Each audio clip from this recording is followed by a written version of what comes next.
السلام عليكم متابعين سموطون، نتمنى تكونوا بخير وعلى خير وفي صحة جيدة ان شاء الله.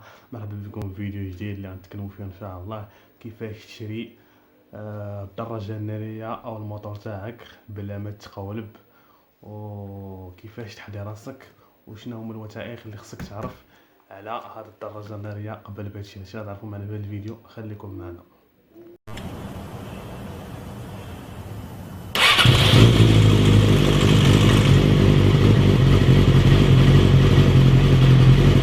الفيديو هذا تتمة ديال الفيديو اللي قبل، يعني الفيديو اللي هضرنا فيه هنا احسن موتور اللي تقدر تاخذ كمبتدئ، والفيديو والموتور اللي خصك تبدا به.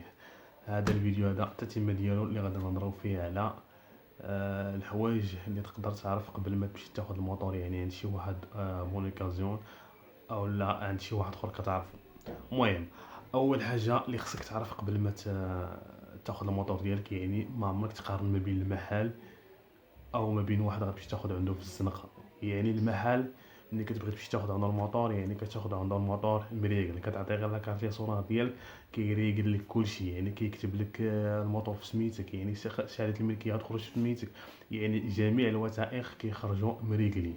وثاني حاجه كتاخذ موتور، يعني كتاخذ موتور وانت مرتاح، يعني ما كتخافش انه يقدر يكون يوقع فيه شي حاجه، او يقدر يكون فيه شي تصوير، او يقدر يكون داكشي ماشي هو داك. يعني كتاخد داكشي مريقل، زائد انه كتاخد موتور فيه واحد كارانتي ديال عام، عكس ديال انك تاخد موتور، يعني تاخد موتور عند شي واحد ماشي، يعني تاخد موتور عند شي واحد يعني في الزنقه، ولا تاخد عند شي واحد ما كتعرفوش، يعني اولا كمشيتي للسوق انك تاخد شي واحد يعني غير بونيكازيون.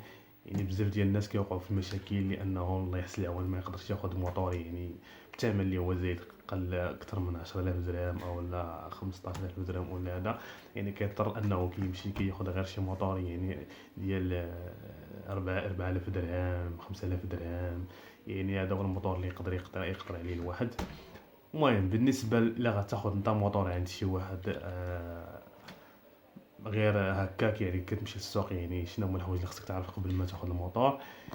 يعني ما ديتيش معاك شي سيكليس لانه كيعرف في الماطر، ولا شي واحد يعني حرفي كيعرف في الماطر من ناحيه الاوراق ومن ناحيه اي حاجه، يعني راه تقدر تصيد. الا بغيتي تمشي تاخد الموتور يعني انت بوحدك، يعني انت قادر انك تمشي تاخد الموتور. الا بغيتي تاخد بوحدك يعني كاين شي ثلاثه الحوايج اللي تقدر ترد منهم البال بزاف، ثلاثه الحوايج خصك تفيريهم في الموتور بمعنى الكلمه. الحاجه الاولى اللي هي انك تشوف الاوراق ديال السيده تاخذ عنده الموتور، الاوراق ديال الموتور مقارنه مع لاكارت ديالو، يعني واش الاوراق ديالو هما هذوك، يعني واش الاوراق مريقلين من ناحيه كلشي، يعني واش لاسورونس سميتو، واش كارت كريس سميتو، واش يعني هادو الحوايج خصك تعرفهم من بعدا. وثاني حاجه يعني الا ما رديتيش البال غتقدر تصيد في النوامر، يعني فلات خصك تشوف لاكارت كريز النوامر اللي فيه واش مطابقين مع اللي كاينين في الكادر ديال الموطور في القدام. يعني هاد الحوايج خصك ترد منهم البال بزاف. وثاني حاجه اللي هي الموطور بنفسه خصك تقلبو، يعني ياك ما مهرس، ياك ما مهرس من التحت، ولا ياك ما شي حاجه يعني ما فيه كلشي بوهذاك، يعني واش ناضي، يعني ما فيه حتى شي مشكل ولا حتى شي ديفو. تديش البال من هاد الحوايج هادو راه تقدر تاخذ موطور مشفور وانت ما عارفش. يعني بنادم يرد البال من هاد الحوايج بزاف. وثالث حاجه يعني الا كانت غير مشكله كان عنده غير في الروسي، يعني ما عندوش شهاده الملكيه، يعني وتلقى اغلبيه ديال الموطور دابا قليل فاش كتخرج من لاكارت غريز، يعني وكتكون كان عنده غير داك الروسي، وداك الروسي راه تقدر تشري تاخذ به الموطور.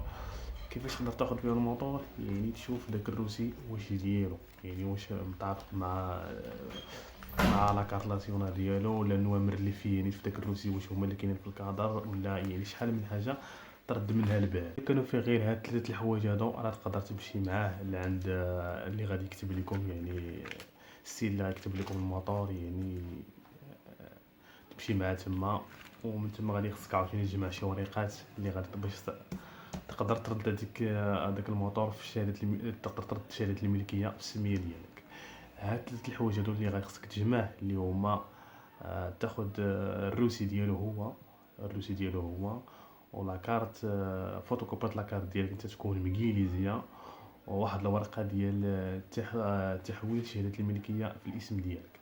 يعني ملي كتاخذ هاد الثلاث الورقات هادو كتمشي كتدفعهم في لافيزيت ديالك، اللي تابعه للموطور ديالك. يعني وكتبقى تسنى، وكيعطيك واحد الروسي، وهداك الروسي كيطبعوا لك فيه 60 يوم. يعني ملي كيطبعوا لك فيه 60 يوم كتبقى تسنى واحد 60 يوم. من بعد 60 يوم كتمشي عندهم عاوتاني تشوف فيك واش خرجت لك شهاده الملكيه. غالبا كتخرج شويه معطله، يعني غادي تبقى تضطر انك كل 60 يوم تمشي تطبع كل 60 يوم كتمشي تطبع في ديك الورقه، وكتبقى تسنى حتى تخرج لك لاكارت كريز ديالك. وهنا غادي يولي الموطور في السميه ديالك وفي شهاده الملكيه في السميه ديالك. وهنا غيكون الفيديو ديالنا سالا. نتمنى يعجبكم الفيديو، وما تنساوناش في لايك واشتراك في القناه. والسلام عليكم الى فيديو قادم ان شاء الله.